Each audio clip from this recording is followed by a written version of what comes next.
Hello everyone, once again we are back with our video. No need to fear because your educator is here. ये चीज़ ध्यान रखनी है हमें, ठीक है। और एक दूसरी चीज़ आज इंपॉर्टेंट बता दें आपको, आज आपके मैथ्स के बहुत इंपॉर्टेंट क्वेश्चन होने वाले हैं। आज क्लास थोड़ा सा लेट हो गई, लेकिन आप लोगों को भी बता दें कि आप लोग सब्सक्राइब नहीं कर रहे हैं चैनल, आप लोग सब्सक्राइब बिल्कुल नहीं कर रहे हैं and you are not sharing our videos, ठीक है। ना तो शेयर कर रहे हैं ना सब्सक्राइब कर रहे हैं, तो ऐसे कैसे चलेगा, ठीक है। इतने अच्छे अच्छे लेक्चर्स आ रहे हैं आप लोगों के लिए। आज जो हम क्वेश्चन करेंगे वो 4 मार्क्स के होने वाले हैं। मॉडल पेपर 2 आ गया है आपका मैथ्स का। हमारे चैनल पे अब बने रहोगे ना तो बस ये क्वेश्चन पढ़ जाना, रेगुलर क्लास आएगी, ये क्वेश्चन आप लोग पढ़ जाओगे तो आपको और कहीं से भी पढ़ने की ज़रूरत नहीं है। अगर कहीं और से इजी लग रही हैं क्लासेस तब तो फिर बनता है सब्सक्राइब करना और शेयर करना अपने सारे ग्रुप्स में, अपनी सारी क्लासेस में, अपने सब सारे सर्कल में शेयर करिए वीडियो को, सब्सक्राइब करवाइए ताकि आपके लिए मैं और भी ज़्यादा वीडियोस बनाता रहूं। Welcome to our YouTube channel that is Kunark architecture of education, ठीक है। अब देखिए आज हम करने वाले हैं हमारे मैथ्स के क्वेश्चन, और जैसा मैं हमेशा कहता हूँ मैं क्वेश्चन जो कराऊंगा आंसर मेरे से सॉल्व करने से पहले आप लोगों का कमेंट सेक्शन में होना चाहिए और आपके स्कूल का नाम होना चाहिए, स्कूल का नाम, ताकि मैं देख सकूं कि कौन कौन से बच्चे कौन कौन से स्कूल के पढ़ रहे हैं। बहुत ही सिंपल होने वाला है, बस हमारी सारी क्लासेस को फॉलो कर लीजिए जिस तरीके से लेक्चर आ रहे हैं। जिस बच्चे ने ऐसा कर लिया उसका बोर्ड का पेपर बहुत अच्छा हो जाएगा, I can guarantee you guys, ठीक है। तो ज़्यादा से ज़्यादा शेयर करिए, लाइक करिए इस वीडियो को and subscribe to our YouTube channel that is Kunark architecture of education, okay. तो आज हम आपका मॉडल पेपर 2 लेके आए हैं मैथ्स का, वो हम सॉल्व करेंगे, बहुत अच्छे से सॉल्व करेंगे, कोई भी दिक्कत नहीं आएगी उसमें। चलते हैं, करते हैं स्टार्ट हमारा मॉडल पेपर 2 ऑफ मैथ्स। बहुत ही जल्दी, बहुत ही अच्छे से क्वेश्चन नंबर 1 आ गया है। Prove that points this this this and this are vertices of square. जिसने हमारी कोऑर्डिनेट ज्योमेट्री की क्लास नहीं देखी वो देख लेना। बच्चों को ऐसे ट्रिकी क्वेश्चन आ सकते हैं, बच्चों को लग रहा है कि सर ये तो बहुत सिंपल है, हम बहुत इजीली कर लेंगे, लेकिन वो ही क्वेश्चन बच्चों से नहीं हो पा रहे।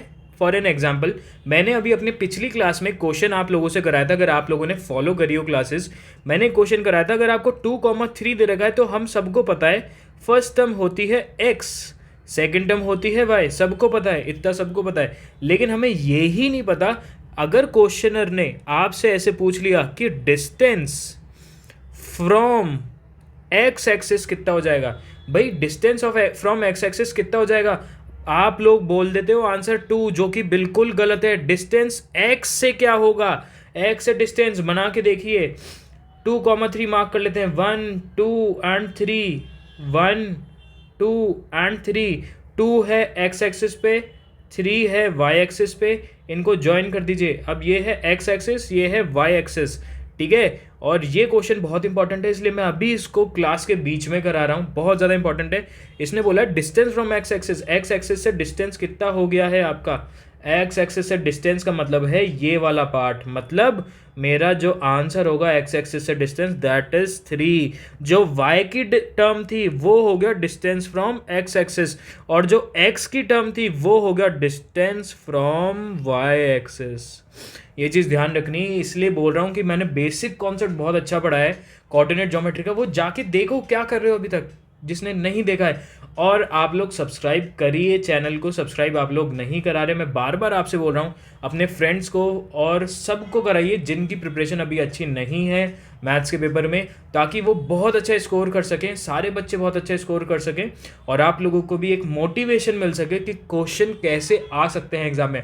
और मान के चलिएगा जो सारे लेक्चर्स अटेंड कर रहे हैं, सारे के सारे लेक्चर्स, वो बच्चे आपके बोर्ड्स में 80% टू 90% आराम से अचीव कर लेंगे इन क्वेश्चंस के साथ। बस रोज़ एक मैथ्स का लेक्चर आएगा मॉडल पेपर का, वो ज़रूर कर लेना और आपको कुछ भी नहीं करना, रोज़ 7 बजे आएगा, ये चीज़ ध्यान रखनी, ठीक है। अब हम फटाफट से क्वेश्चन पे आ जाते हैं। अब देखिए एग्जाम में क्वेश्चन 4 मार्क्स का पूछा जा सकता है आप लोगों से, तो इसको सॉल्व कैसे करना है वो देख लेते हैं। क्वेश्चन एक बार वापस रिपीट कर देते हैं। Prove that points 1, -2, 3, 0 and 1, 2 and -1, 0 are vertices of square. आपको बताना है वर्टिसेस ऑफ स्क्वायर हैं कि नहीं है। तो तो आप लोगों को इसमें डायग्राम बनाने की ज़रूरत नहीं है। एक हमने आप लोगों को याद हो तो डिस्टेंस फार्मूला बताया था, कोऑर्डिनेट ज्योमेट्री की क्लास में था, फॉलो करिए लेक्चर्स को, पता चल जाएगा। इस क्वेश्चन को वापस समझाते हैं। देखिए डिस्टेंस फार्मूला निकाला था। अब पहले तो मैं थोड़ा सा बेसिक समझ लेता हूँ। अगर ये एक स्क्वायर है, ध्यान से समझना, अगर ये एक स्क्वायर है तो हम ऐसा कह सकते हैं कि जो 1 2 3 एंड 4 जितनी भी साइड्स होंगी सारी इक्वल होंगी। मतलब कहने का मतलब ये है कि अगर एक स्क्वायर है तो उसकी चारों साइड्स इक्वल होंगी कि नहीं होंगी। तो चारों साइड्स इक्वल होने का मतलब ये है, अगर मैं डिस्टेंस फार्मूला से इन सबका डिस्टेंस निकाल लूँ, मतलब इस साइड का, इस साइड का, इस साइड का एंड इस साइड का सबका डिस्टेंस निकाल लूँ और सबका डिस्टेंस सिमिलर आ जाए, सबका डिस्टेंस सिमिलर आ जाए, तो मतलब वो एक स्क्वायर है। बिल्कुल सही है सर, कॉन्सेप्ट तो समझ में आ गया। क्वेश्चन करके दिखाओ, क्वेश्चन कैसे होता है। देखिए दिखाते हैं क्वेश्चन कैसे होता है। देखिए सबसे पहले मैं क्या करूँगा, डिस्टेंस फार्मूला निकाल लूँगा इन दोनों पॉइंट्स के बीच में। दो पॉइंट्स क्या हो गए, 1, -2 एंड 3, 0। 1, -2 एंड 3, 0, ये दो पॉइंट्स हो गए।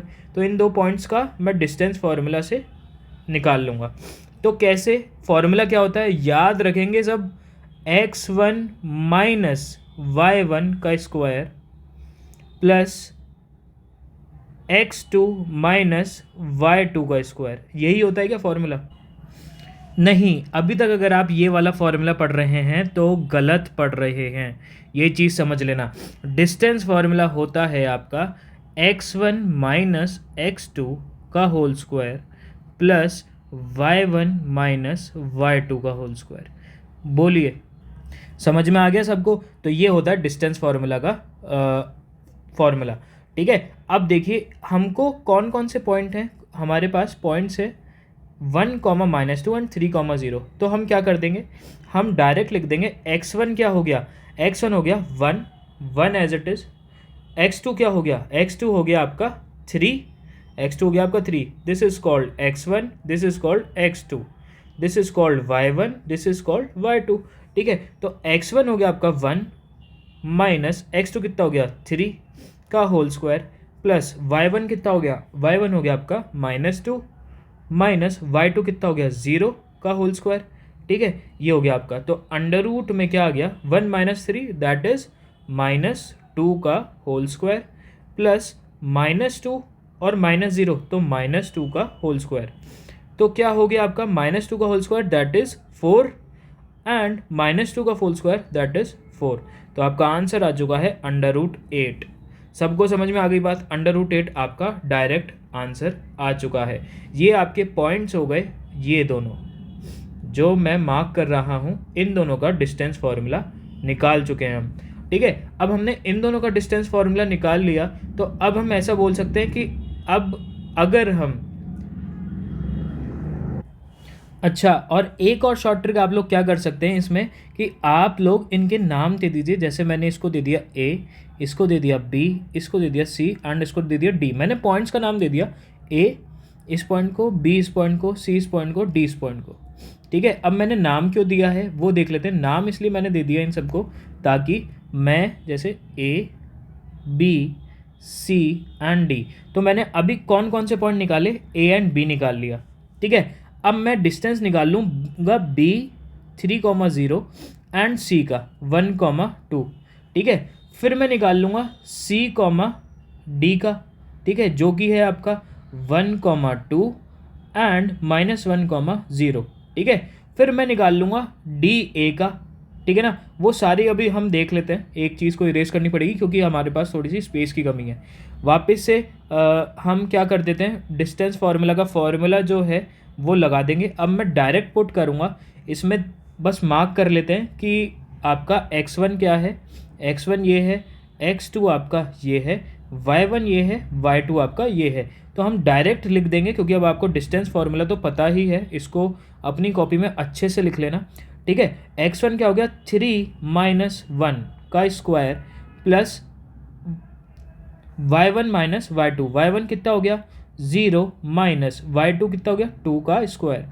तो कितना हो गया 3 - 1 कितना होता है 2 का स्क्वायर प्लस 0 - 2 -2 का स्क्वायर।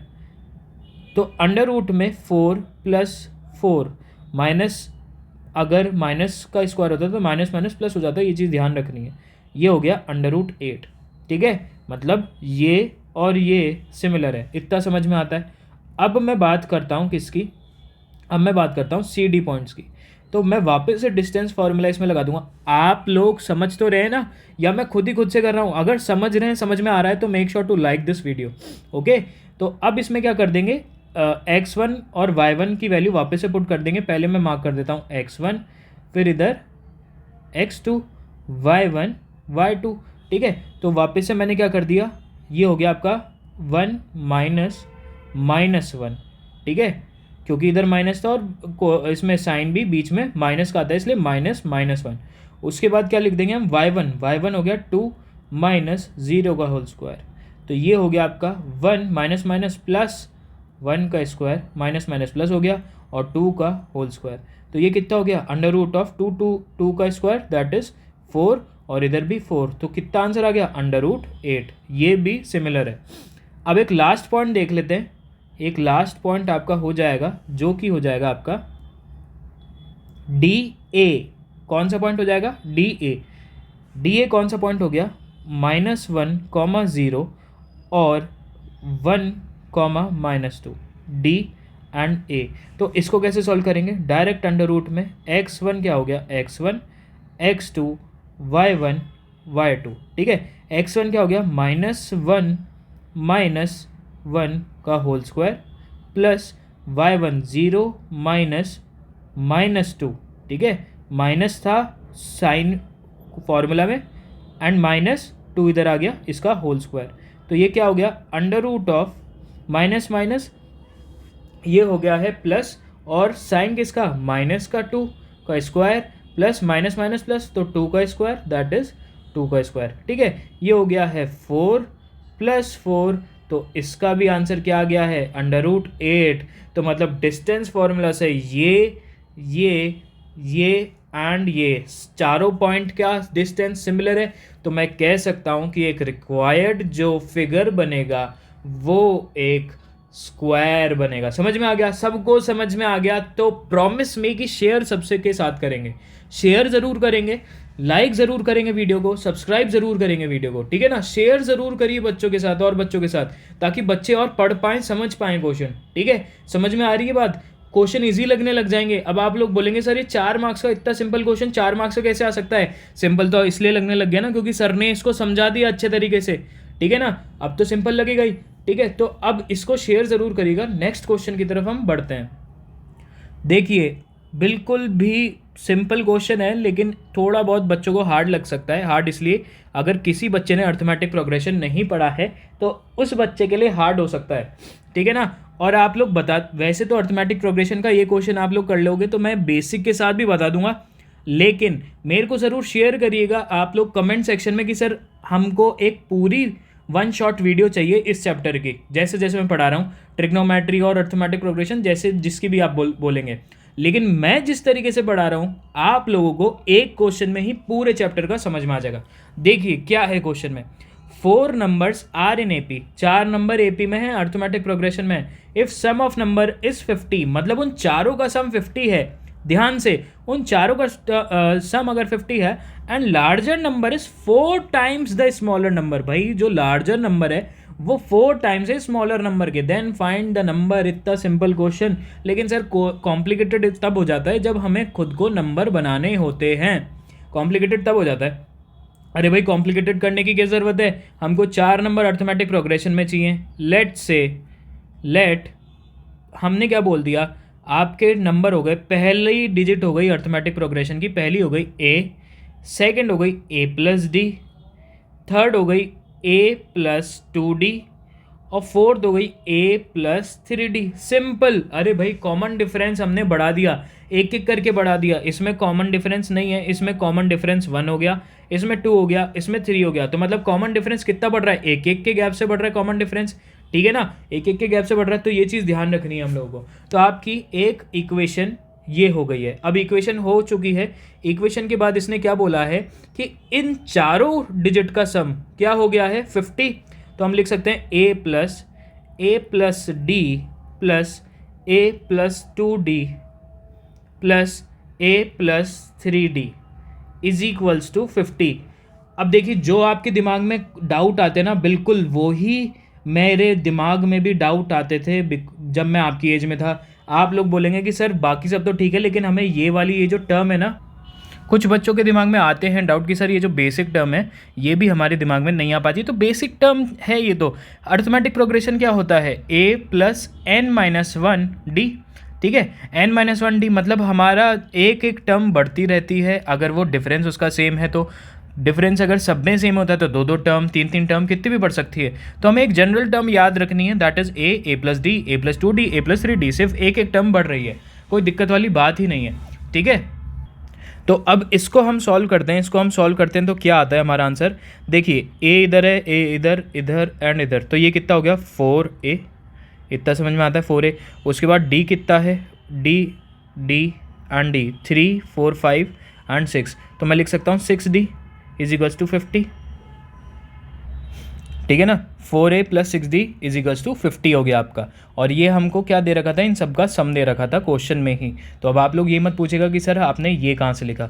ठीक है, अब मैं क्या इस टर्म में से 2 कॉमन ले सकता हूँ? यस सर ले सकते हैं, क्यों नहीं ले सकते? तो क्या हो गया?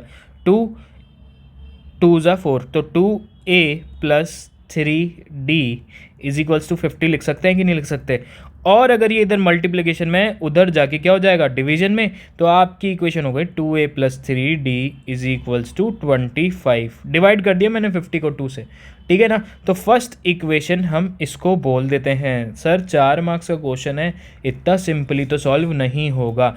अब मेरे को इस क्या निकालना है? Find the number. मेरे को नंबर निकालना है।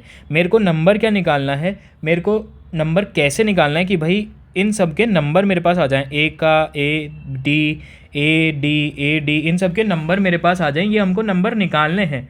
वो टर्म्स जो अर्थमेटिक प्रोग्रेशन में, वो अर्थमेटिक टर्म ही निकालनी है। इसलिए कह रहा हूँ बहुत इंपॉर्टेंट क्वेश्चन है ये चीज़, आप लोगों के एग्जाम में ज़रूर आ सकती है। तो अब क्या हो गया? 2a plus 3d is equals to 25 हो गया आपका। ठीक है ना, ये आपकी फर्स्ट इक्वेशन आ चुकी है। इतना सबको समझ में आता है? अब आप लोग अगर ध्यान से देखेंगे ना, तो एक लाइन लिखिए इसमें, वो क्या है? Larger number is 4 times the smaller number. Larger number is 4 times the smaller number. तो सबसे पहले हम क्या देखेंगे भाई? लार्जर नंबर है कौन सा? लार्जर नंबर आपका हो गया a प्लस 3d। मेरे साथ हो तो से यस, नहीं हो तो से नो। कोई दिक्कत नहीं है, मत देखो वीडियो, लेकिन साथ हो तो समझना बहुत ज़्यादा ज़रूरी है। आपकी ये a plus 3d larger number है और सबसे स्मॉलेस्ट है a। ठीक है, सबसे स्मॉलेस्ट है a, सबसे लार्जेस्ट है a प्लस 3d। तो क्या मैं, और इसने क्या बोला है? 4 times the smaller number. 4 times the smaller number का मतलब हो गया 4 टाइम्स द स्मॉलर नंबर। तो इसका क्या मतलब हो गया? आपकी greater digit is equals to 4 times the smaller number. बोलो समझ में आया क्या? 4 times the smaller number, greater digit ये थी, is equals to 4 times the smaller number. Simple, a plus 3d is equals to 4a, और a इधर है, उधर जाके माइनस हो जाएगा, इधर प्लस है, तो 3d इज इक्वल्स टू क्या हो गया? 3a माइनस हो गया a के, तो क्या हो गया? 3 से 3 कैंसिल आउट, तो क्या हो गया? d is equals to a। बोलो लिख सकते हैं कि नहीं लिख सकते? d is equals to a। ये आ गई आपकी सेकंड इक्वेशन। ये हो गई आपकी सेकंड इक्वेशन कि सर हमारे पास d is equals to a हो गया। फर्स्ट इक्वेशन है 2a plus 3d is equals to 25। इसके आगे कैसे सॉल्व करेंगे सर? बहुत सिंपल है सर, बहुत सिंपल है सर एंड मैम्स। मैम आप लोगों को सॉल्व करना, सिर्फ फर्स्ट इक्वेशन में a और d लिखा हुआ है, आपने क्या बोल दिया? d is equals to a है, तो हम क्या बोल देंगे? d is equals to a है, तो मैं d की जगह भी a लिख सकता हूँ कि नहीं लिख सकता? यस सर लिख सकते हैं। जब d is equals to a है तो d की जगह a क्यों नहीं लिख सकते? तो मैं लिख सकता हूँ 2a plus 3a is equals to 25। बोलो लिख सकता हूँ कि नहीं लिख सकता? 5a is equals to 25। बोलो लिख सकता हूँ a is equals to 25 upon 5। तो a की वैल्यू कितनी आ गई? 5 5 से 25, a की वैल्यू आ गई 5। a की वैल्यू पुट कर दोगे आप इस वाली इक्वेशन में, a की वैल्यू पुट कर दोगे, d की वैल्यू आ जाएगी। d की वैल्यू कैसे आ जाएगी? देखो इधर ही पुट कर देते हैं हम। a की वैल्यू पुट कर दी 5, तो 2 into 5 plus 3d is equals to 25। 10 plus 3d is equals to 25। 10 इसमें से माइनस हो जाएगा तो 3d इज इक्वल्स टू उधर जाके माइनस हो जाएगा 25 माइनस 10 दैट इज 15। तो 3 5 ज़ा 15। तो d की वैल्यू भी कितनी आ गई, 5 आ गई। a की वैल्यू 5 है, d की वैल्यू 5 है, तो आप इन सारी टर्म्स की वैल्यू निकाल सकते हैं। यस सर निकाल सकते हैं। तो क्या हो गई सारी टर्म्स की वैल्यू, फटाफट से देख लो। a की वैल्यू हो गई है 5, a प्लस डी मतलब क्या हो गया, a प्लस डी का मतलब 5 प्लस 5 दैट इज़, पहली टर्म हो गई आपकी 5, दूसरी टर्म क्या हो गई a plus D that is 10, तीसरी term a plus 2d, a हो गया है 5 और 2d का मतलब 5 इंटू 2 दैट इज़ 10, तो तीसरी टर्म हो गई आपकी 15, है ना। पहली 5 फिर 10 फिर 15, फिर हमको देखना ही नहीं है जो फोर्थ टर्म है वो हो गई है 20। ठीक है, फोर्थ टर्म हो गई है 20, वैसे ही हमें पता चल गया। तो अर्थमेटिक प्रोग्रेशन आप लोगों की आ चुकी है। बोलो समझ में आया कि नहीं आया। आप लोगों को इंटरेस्ट से पढ़ना पड़ेगा तब जाके क्वेश्चन सॉल्व होने लग जाएंगे। सिर्फ 4 क्वेश्चन है, 2 सॉल्व हो गए इतने इजीली, वो भी 4-4 मार्क्स से 2 क्वेश्चन सॉल्व हो गए, 8 मार्क्स तो वैसे ही आ गए आप लोगों के पेपर में। और क्या चाहते हो, ठीक है ना। तो 4 मार्क्स से 2 क्वेश्चन वैसे ही सॉल्व हो गए। अब नेक्स्ट क्वेश्चन की तरफ चलते हैं। समझ में आ रहा है तो प्लीज़ लाइक शेयर करिए अपने क्लास के ग्रुप्स में ताकि सारे बच्चे पढ़ पाएँ। ठीक है, मॉडल पेपर 2 ऑफ मैथ्स समझ में आ रहा है, शेयर करिए ज़्यादा से ज़्यादा। ठीक है, नेक्स्ट क्वेश्चन के ऊपर चलते हैं। हाँ तो भाई सर अब हम आपसे हमारी एक प्रॉब्लम है वो बोलना चाहते हैं। प्रॉब्लम ये है सर, हमें डर लगता है ये मैंसुरेशन वाले क्वेश्चन में। तो सर अब हमारा डर निकालिए। ठीक है भाई, डर निकाल देंगे आपका।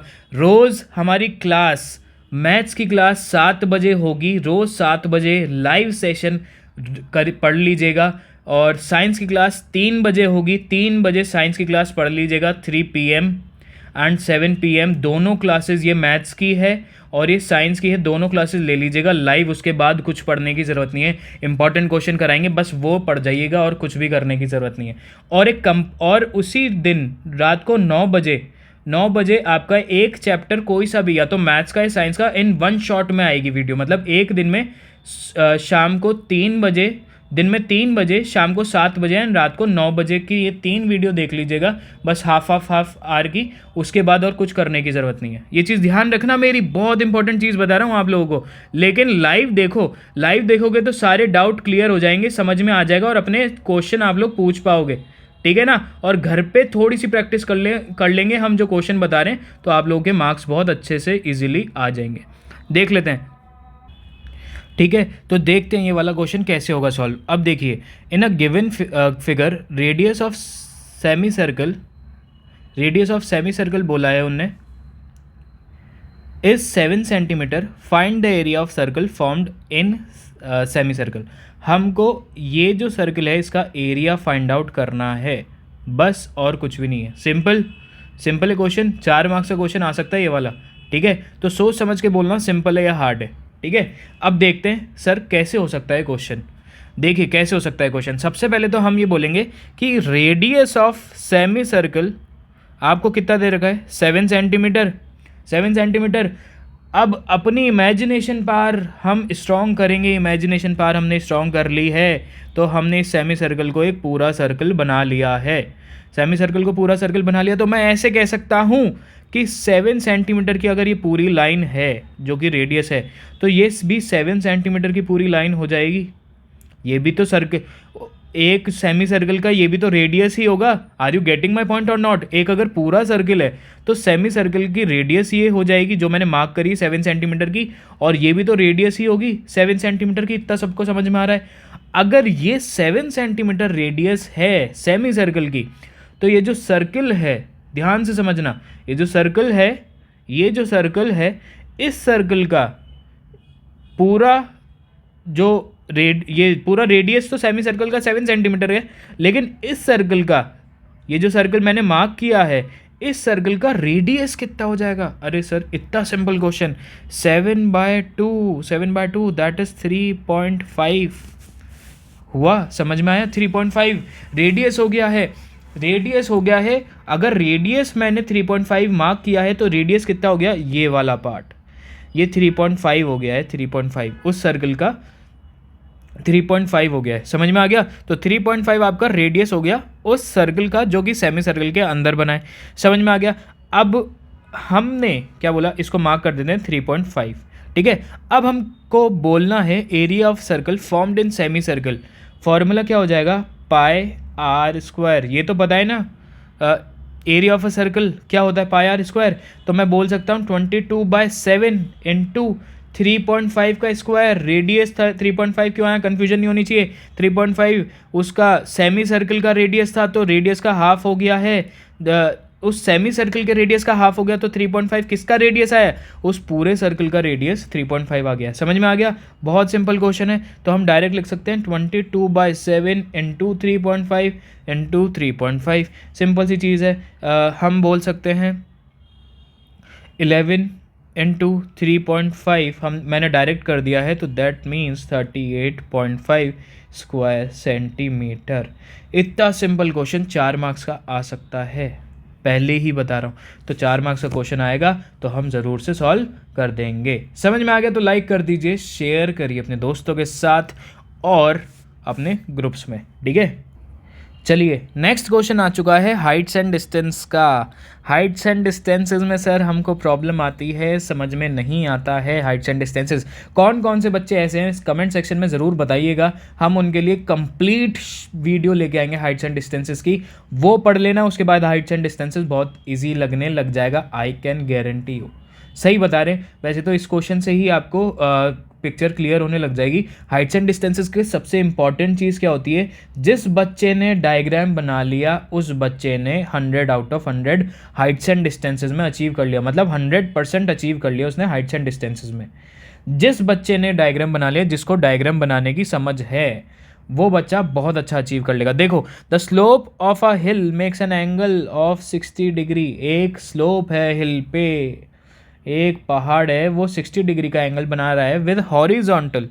If two reach at top, मेरे को ऊपर पहुंचने के लिए 500 मीटर का डिस्टेंस हैव टू कवर्ड, ऊपर पहुंचने के लिए ध्यान से समझना, 500 मीटर का distance have to covered, then find the height of the hill. Height निकालनी है सर, हाइट निकालनी है। हाइट क्या हो गया सर, परपेंडिकुलर निकालना है, दैट मीन्स हाइट निकालनी है। ऊपर मेरे को जाना है 500 मीटर, दैट इज मेरे को क्या दे रखा है, मेरे को सर दे रखा है हाइपोटेनियस। बोलो समझ में आया कि नहीं आया, इतना सिंपल क्वेश्चन सर आपने चुटकियों में बता दिया, वेरी गुड, ठीक है। और 60 डिग्री का एंगल ये हो चुका है, 60 डिग्री का एंगल ये हो चुका है, BAC आपका 60 डिग्री का एंगल हो चुका है, और ये आपका 500 मीटर आपका हाइपोटेनियस हो चुका है। समझ में आ गया है, ये हमने लेंथ कुछ भी मान सकते हैं, x मान लो, कुछ भी मान लो, कोई दिक्कत नहीं है, ठीक है ना। ये हमने लेंथ मान ली, हमारे पास हाइपोटेनियस है, तो हमारे पास हाइपोटेनियस है तो हम निकाल सकते हैं। ऐसे क्वेश्चन कैसे सॉल्व होते हैं, बहुत सिंपल है। सबसे पहले आप लोग क्या करेंगे, सबसे पहले तो हम निकालेंगे कौन से फार्मूला से ये ऐसे कौन सा फार्मूला है जिसमें हाइपोटेनियस और बेस आता हो, या हाइपोटेनियस और परपेंडिकुलर आता हो। बहुत सिंपल है सर, कॉस 60 डिग्री लिख सकते हैं क्या। कॉस 60 डिग्री का फार्मूला क्या होता है, base upon hypotenuse.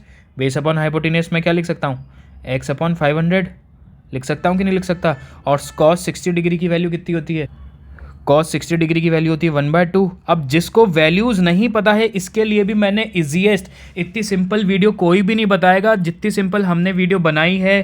Trigonometry table चुटकी बजाते से आप ट्रिग्नोमेट्री की टेबल सॉल्व कर लोगे, ये कोई यूट्यूब पे भी नहीं बताएगा आप लोगों को, तो ये चीज़ ज़रूर देख लीजिएगा।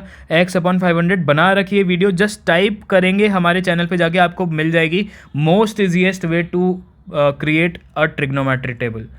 बना लोगे समझ में आ जाएगा, ठीक है। तो ये क्या हो गया है, 500 इज इक्वल्स टू 2x, ठीक है, 500 इज इक्वल्स टू 2x। तो आपका आंसर आ चुका है x की वैल्यू दैट इज़ 250 मीटर। और आपको निकालना क्या था, आपको निकालना था फाइंड द हाइट। अब हाइट कैसे निकाल लेंगे, 250 मीटर अगर आप लोगों को बेस पता चल चुका है, आप लोगों को बेस पता चल चुका है, तो सिंपल सी चीज़ है, पाइथागोरस थ्योरम में पुट कर दीजिए, परपेंडिकुलर का स्क्वायर प्लस बेस का square is equals to hypotenuse का स्क्वायर। परपेंडिकुलर हमें पता नहीं है, इसको y ले लो, बेस हमें पता है 250, हाइपोटेनस हमें पता है 500 का स्क्वायर। तो सिंपल सी चीज़ है, कर दो इसको सॉल्व, अंडर रूट आंसर आ जाएगा, परपेंडिकुलर हमारे पास हाइट आ चुकी है। इतने सिंपल क्वेश्चन मार्क करा दिए हैं आपको, इससे ज़्यादा और कुछ पूछा ही नहीं जाएगा, ठीक है। अगर आप लोगों को चैनल पे वीडियोस जो आ रहे हैं आप फॉलो अप कर रहे हैं, बहुत अच्छी लग रही है, तो make sure to like share and subscribe. मैं बार बार इसलिए कह रहा हूँ क्योंकि आप लोग शेयर और सब्सक्राइब नहीं कर रहे हैं। अगर आप लोग करेंगे तो मेरे को भी मोटिवेशन मिलेगी और ऐसी वीडियोस लाने के लिए, आप लोगों के लिए ट्रिक्स और टिप्स लाने के लिए, ताकि आपका पेपर और भी, आपके क्वेश्चन और भी ज़्यादा इजीली आपसे सॉल्व हो पाएँ। और दूसरी चीज़, आप स्टार्टिंग टू एंडिंग पूरी वीडियोस देखा करिए। स्टार्टिंग टू एंडिंग पूरी वीडियोस नहीं देखते हैं तो उससे क्या होता है, स्किप कर करके देखते हैं तो बीच के कुछ कॉन्सेप्ट होते हैं वो मिस हो जाते हैं। तो स्टार्टिंग टू एंडिंग पूरी वीडियो देखा करिए, ओके। और आप लोगों को टाइम मैंने बता ही दिया है, टाइम किस टाइम पे आएंगी वीडियोस। टाइम होगा आपका 3 बजे आएगी आपकी साइंस का मॉडल पेपर, 7 बजे आएगा आपका मैथ्स का मॉडल पेपर, और 9 बजे, रात को 9 बजे एक कंप्लीट शॉर्ट वीडियो आएगी। एक कंप्लीट वीडियो में आपका एक टॉपिक कवर करवाएंगे, या तो वो साइंस का होगा या वो मैथ्स का होगा। बोर्ड से पहले पहले आपको ऐसा करवा देंगे क्वेश्चन दे दे के, और इस तरीके से करवाएंगे कि आपको प्रॉब्लम ही नहीं आएगी। तो make sure to subscribe our channel, share करिए ज़्यादा से ज़्यादा अपने क्लास के ग्रुप्स के बच्चों के साथ, और बेल आइकन को भी ज़रूर हिट कर दीजिएगा ताकि आपको नोटिफिकेशन मिल जाए और आप लाइव क्लासेस देखते रहें, ठीक है। मिलते हैं तब तक के लिए, और आप लोग खूब मेहनत करिए, खूब प्रैक्टिस करिए, क्योंकि इस बार हमें 95% तक तो रिजल्ट लाना ही है। डिमोटिवेट होने की ज़रूरत नहीं है, जैसे डिमोटिवेट होने लगो वैसे इस चैनल पे आ जाइएगा, ठीक है। तब तक के लिए मिलते हैं, टेक केयर, बाय बाय।